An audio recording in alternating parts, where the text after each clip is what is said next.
Sir அந்த காலத்துல இயல்புக்கெல்லாம் நான் துரோகம் செய்தீங்கன்னு சொன்னாங்கல்ல, அப்ப இயல்புக்கு நீங்க தருக மாட்டேங்க. தந்தை வழி இல்லாம தானே கடன் வாங்கியிருந்தாங்க. என்னையா தந்தை கடன் வாங்காம தானே கடன் வாங்கி இந்த ஜென்மத்துல நம்ம வாங்கின மாதிரிதான் தெரியும். ஆனா போன ஜென்மத்துல ஒரு கடன் தான் இது. இந்த ஜென்மத்துல நம்ம வாங்கின மாதிரிதான் தெரியும். சார் நாம இந்த பிறவி எடுத்தது போன பிறவியில வாங்கின கடனை இப்ப கொஞ்சம் வாங்கி அந்த கடன் அடைச்சா நான் நிம்மதியா இருக்கிறேன் நீங்க சொல்றீங்களா இல்லையா? சார் அந்த கடன் இனிமேல் ஜென்மத்துக்கு நான் வாங்க மாட்டேன். வாங்க மாட்டேன். ஆனா வட்டியாவும் கட்டிக்கிட்டு இருக்கேன். என்னால வாங்கி அப்போ 20 வருஷமா ஒரு ஆள் கட்டி கொடுத்துருப்போம், கட்டி கொடுத்துருவாரு. சென்னையில கொடுத்தாரு. அவ்வளவு கடன் இருக்கிறார். அப்போ அவ்வளவு தண்டனை. அவருக்கு என்னைக்கு அந்த 20 வருஷமா இந்த வாங்கின கடன் வட்டி முதலும் சேர்ந்து என்னைக்கு அவர் அடைக்கிறாரோ அன்னைக்கு அவர் நிம்மதி ஆயிடுவாரு. மறுபடியும் ஒரு கடன் வாங்க மாட்டாரு, பெரிய கடனை சிக்க மாட்டாரு. ஆனா அந்த கடன் தான் கர்மா. சம்பாதிச்சு உழைச்சு வட்டியா கொடுத்து காலத்தை போக்குறாரு. அப்போ அந்த கடன் என்னைக்கு நிம்மதி ஆகுதோ அன்னைக்கு அந்த கர்மவினை கழிஞ்சிருச்சுன்னா சக்தியுள்ள சாமி கும்பிட்டு புத்தியுள்ள உள்ள பெற்று ஒழுக்கமா குறைச்சுக்குமா? எப்படி இல்ல சார்? அன்னைக்கு எல்லாம் அது நம்ம பார்த்து தெரியுது.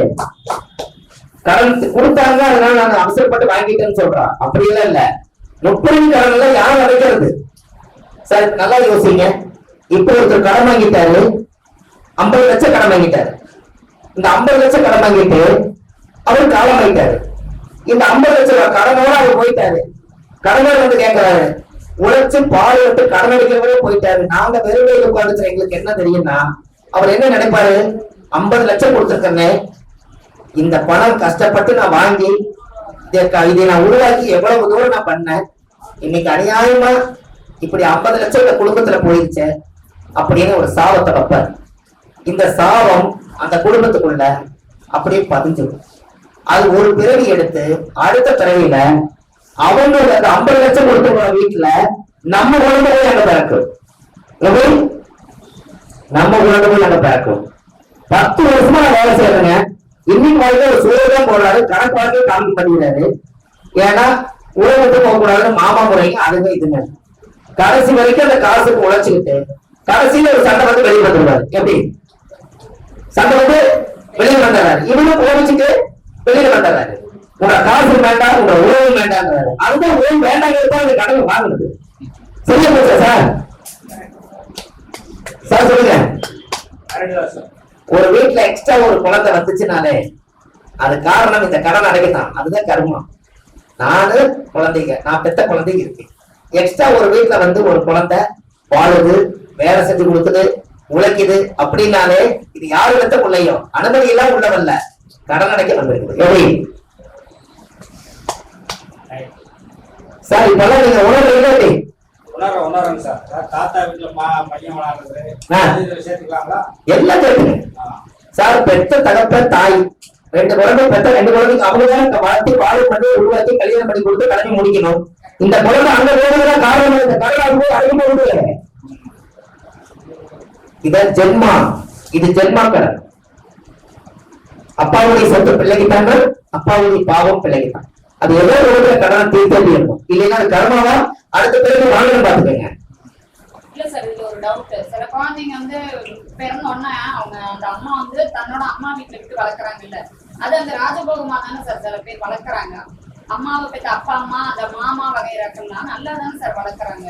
அது எப்படி சார் அப்படி இல்ல வளர்க்குறாங்கன்னா அந்த குழந்தைக்கு நல்லா வளர்க்குறாங்கிறது உங்களுக்கு அன்பே தெரியுது. அந்த குழந்தைக்கு 3 நேரம் சாப்பாடு, 3 நேரம் சாப்பாடு, அதுக்குண்டான காசு, கரெக்டுங்களா? இது எல்லாமே போட்டு தான் அவங்க வளர்க்குறாங்க. யாருக்கு? இவங்களுக்கு.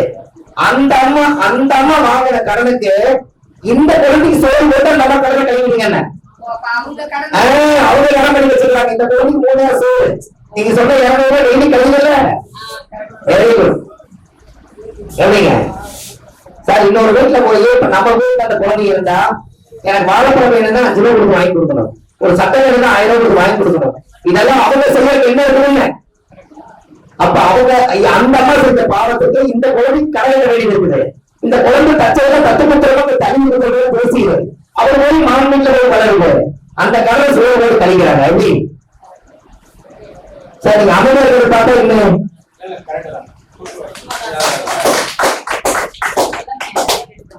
அப்ப பரிவர்த்தனை யோகமானதான் கடன் பரிவர்த்தனை யோகமாகுதுங்களா? இந்த வடிவத்துல உறவா இருந்து கட்டுதுங்க.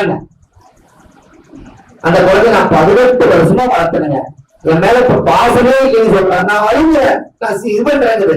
அது எதுக்கு? அந்த பாசத்தை கொடுத்து வழியும் வேதனையும் போன பெருமையோட அந்த 18 வருஷத்துக்கு உண்டான எக்ஸ்பிரிமெண்ட் முடிஞ்சு போச்சு. அதனால பாசம் நடந்து போச்சு.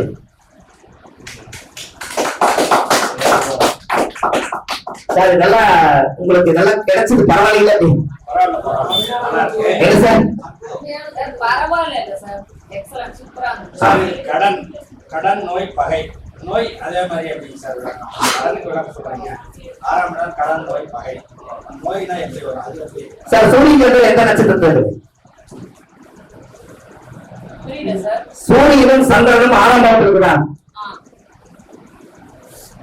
சார். புரியல? கன்னி ராசியில என்ன நட்சத்திரம் இருக்கு? சித்திர, உத்தரம், அஸ்தம். அப்ப சூரியன் சந்திரன் செவ்வாய். செவ்வாய் நோயா? அப்ப நோய் யாருக்கு போய் ஜாயின் பண்ணுது? அப்பா அம்மா ஜாயின் பண்ணுது. அப்பாவோட ரத்தம் தான் புள்ள, அதனால பிள்ளைக்கு வந்துருது. அது வம்சாவளி. அப்ப புரியுதா?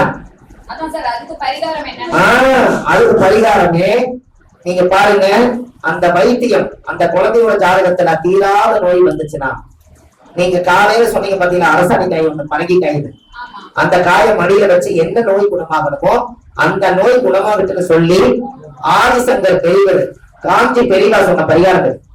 அந்த பூசணிக்காய புள்ளைய ஒரு அடி, பூசணிக்காய ஒரு அடி அந்த காலம் சொல்லி வச்சுக்கிறேன். புள்ளைய அடிச்சு பார்த்தா எவ்வளவு வலிக்குதுன்னு தெரியாதா? அதனால ஒரு தடி எடுத்து பூசணிக்காய் மேல அடிச்சீங்கன்னா 5 நாளுக்கு இறமிச்சு பாத்தீங்கன்னா அந்த இடத்துக்கு மட்டும் தண்டி இருக்கும். அப்ப பூசணிக்காயில தான் பிள்ளையோட அடியை பார்த்துருக்காங்க. அதான் பிள்ளையோட அடி, பூசணிக்காயோட அடி. அப்ப அந்த குழந்தைக்கு நோய் மாறிடுச்சு. கரெக்டுங்களா? அப்ப பூசணிக்காயில தான் தெரிஞ்சிருக்குது. அதனால அந்த பூசணிக்காயை மடியில வச்சு என்னோட உடம்புல இருக்கக்கூடிய எல்லா நோய்களும் இந்த பூசணிக்காய் வழியா போயிடும்னு சொல்லி அதுக்கு பேர் தான் பூ சனி, அத கர்மம். அதை போய் நீங்க செவ்வாய்க்கிழமை அன்னைக்கு காலையில 6 to 7 செவ்வாய் ஓரையில கோயில் வாசல் இருக்கிறவங்களுக்கு அவங்களுக்கு ஒரு வேஸ்ட் இது விட்டு அவங்களுக்கு ஒரு பூசணிக்காய் எல்லாத்தையும் கொண்டு போய் அந்த வேண்டின பூசணிக்காயை நீங்க தானமா கொடுத்துட்டா உங்க கர்மம் அது டிரான்ஸ்பர் ஆகி அந்த போயிடும். அது வந்து நோய் குறைய ஆரம்பிச்சிடும். எப்படி? மஞ்சள் பூசணி. ஐயா கோயில்ல நீங்க எங்க வேணா கொடுக்கலாம், கோயில்ல நீங்க எங்க வேணா கொடுக்கலாம். அது இந்த ஆண்களா இருந்தா கொடுங்க, பெண்களா இருந்தா புடவை எடுத்து கொடுக்கலாம். ஆமா அப்படியெல்லாம் இல்லம்மா, கலர் சாயமெல்லாம் இப்ப வந்ததுதான். சார் கோவில்ல இந்த காவி கலர் ஒண்ணு, வெள்ளை கலர் ஒண்ணு, இப்படி அடிச்சுட்டே வராங்க. அது இன்னும் லாஜிக்கு.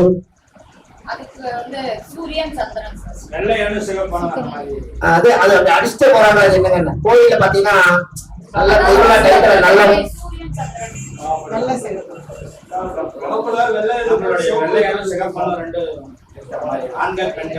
சார் கோயிலுக்கு போனா கணவன் மனைவி 2 பேர் பிரிஞ்சிருந்தா அவங்களுக்கு போய் கோயில்ல போய் விளக்கேற்றி பூஜை போட்டு சாமி கும்பிட்டு அந்த செவத்துல போய் மதுல சாஞ்சு உட்காரும் போது அந்த சுக்கிரனும் செவ்வாயும் இயங்குதா? அங்க கணவன் மனைவி சேர்த்து வச்சிருக்கிற அந்த செவத்துல அதுக்குள்ள ஆற்றல் இருக்குதுங்களா?